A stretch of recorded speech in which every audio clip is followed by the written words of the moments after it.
B'at Hashem, le Zohar de ce matin, Tana. לא נפקו ישראל מצרים עד יתברו כולו שלטונין דלעילה משולטנון ונפקו ישראל מרשותיהם ועלו ברשותה קדישה אלה. Nous étions en Égypte et nous étions esclaves. Comme on dit dans la Haggadah, Avadim היינו לפרעה במצרים.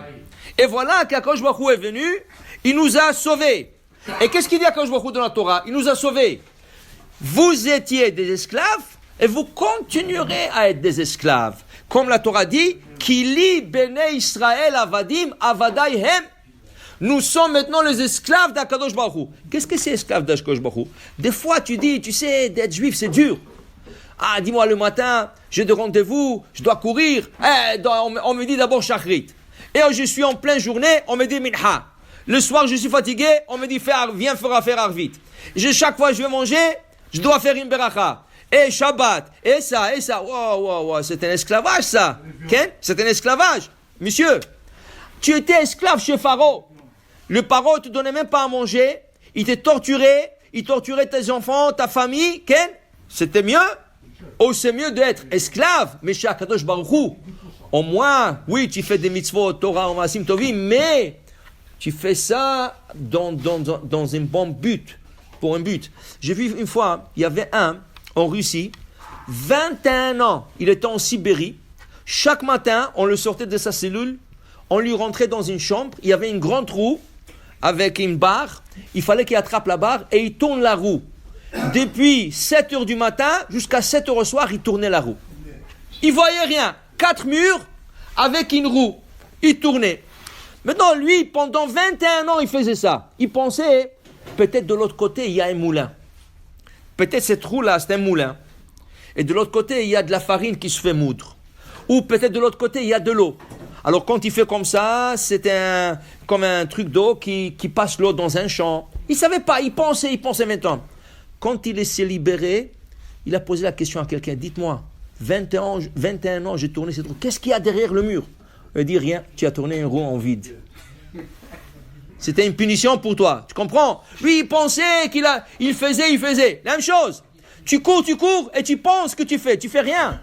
Quand tu fais, c'est tu fais dans la Torah, dans le mitzvot, dans le Maasim Tovim. Tu étais esclave. Qu'est-ce que tu faisais? Tu faisais des briques. Qu'est-ce que tu fais? Tu construisais pour Paro. Ces briques-là, ils sont en jeu dans le désert. Okay? Il y a des touristes qui vont là-bas. Est-ce qu'on fait quelque chose avec ces briques? On fait rien du tout avec ces briques. Okay?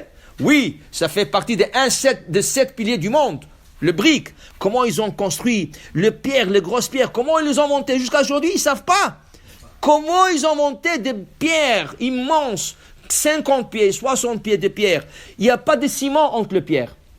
Et tu ne peux même pas rentrer un bout de papier entre les pierres. Tellement c'était précis et droit, tu ne peux même pas glisser un papier dans le pierre. Jusqu'à aujourd'hui. Comment ils ont fait, on ne sait pas. C'est un pilier. Mais qu'est-ce que ça donne? C'est en Égypte, c'est dans le désert, on ne fait rien du tout avec ça. Tu comprends? Et qui c'est ils ont fait ça comme de tombeaux de Pharaon. Et qu'est-ce qu'on a gagné de tout ça? Tu viens le matin, tu mets le tefilin, tu fais bien ta neshama, tu comprends. Tu étais esclave. Dis le Rabbi Shimon Bar Yochai de ce matin. Alors il dit à Akadosh Baruch Hu, je vous ai sorti d'un esclavage mauvais, je vous ai rentré dans un bon esclavage. Okay? Mais une chose, il fallait nous guérir. Amar Rabbi Shimon, dit Rabbi Shimon, c'est pour ça que la Torah, tout de suite après la sortie d'Égypte, elle vient nous donner un médicament de guérison. Quel est ce médicament? Vous n'avez pas le droit d'avoir du hametz et du levain dans votre propriété. C'est assour. Pourquoi? Parce que vous allez maintenant manger une galette, un pain qui va vous guérir. Cette galette qui est de l'eau et de la farine, point. Okay? Et cette galette qui n'est pas gonflée, et cette galette qu'Hachem a recommandée, qui va vous guérir. Okay? Alors ils disent, le Midrash il dit, viens voir. Il y avait une fois un prince, il est tombé malade. Alors le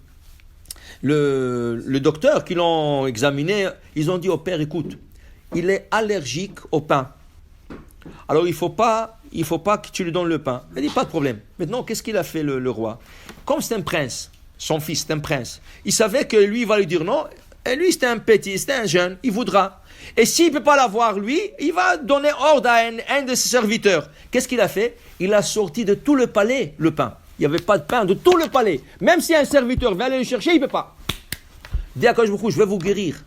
Alors, dans vos demeures, il n'y a pas, même si je vous dis, ne mangez pas le pain 7 jours. Mais s'il y a dans le placard du pain, tu vas le manger. Tu vas être tenté. Dis à Kadosh Baruch Hu, vous ne pouvez même pas l'avoir chez vous. Pourquoi? Vous allez guérir. Alors, on dit que le pain, la matzah de Pesach, c'est le pain de guérison. L'achma d'asvata. Asvata, ça veut dire la refoua. Pour dire que c'est ça la fête de Pesach. On guérit notre âme par ce pain et on se joint à Kadosh Baruch Hu. Ça veut dire on devient les esclaves de Kadosh Baruch Hu. La Torah, c'est pas dur. Alors il y en a qui disent comme ça, regarde, quand tu dis la Torah, c'est lourd. C'est comme quelqu'un qui prend un tonneau.